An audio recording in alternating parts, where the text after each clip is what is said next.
हर पीर से जुमे अपना पसंदीदा शो न्यूज़ वाइज यूट्यूब पर देखने के लिए डॉन न्यूज़ के ऑफिशियल चैनल पर आएं और सब्सक्राइब करना मत भूलें, बेल आइकॉन को प्रेस करें।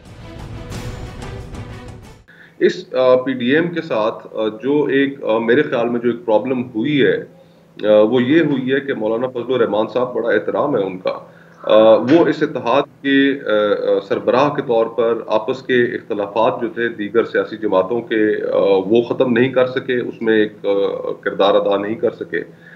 और फिर वो खुद एक सियासी हरीफ हैं उन्हीं जमातों के जिन जमातों को उन्होंने इत्तेहाद से खैराबाद कहने में अपना किरदार अदा किया।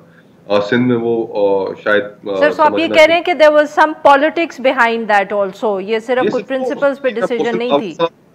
मोहसिन दावड़ साहब को इत्तेहाद से पहले सबसे पहले बाहर किया गया। वो खैबर पख्तूनख्वा में और कबायली इलाकों में कंपेटिटर मौलाना साहब समझते हैं उन्हें अपने लिए। फिर इसी तरह एएनपी को वो अपना कंपेटिटर समझते हैं।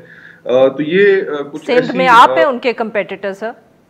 जी हाँ। तो इन सारी चीज़ों को अगर आप मद्देनजर रखें तो मौलाना साहब उस तरीके से हालात इत्तेहाद को चलाने में कामयाब नहीं रहे जिस तरह माजी में नवाबजादा नसरुल्लाह साहब बेहतर तरीके से चलाया करते थे। तो हमें इन चीज़ों पे भी ये भी एक चीज़ है जिस पे गौर करना चाहिए। खुर्रम साहब, सेनेटर साहब की बातों से तो लगता है कि यू गॉट प्लेड बाय मौलाना साहब। मौलाना साहब तो अपनी सियासत करते रहे पीडीएम के ऊपर और आप लोगों को पता ही नहीं चला सर।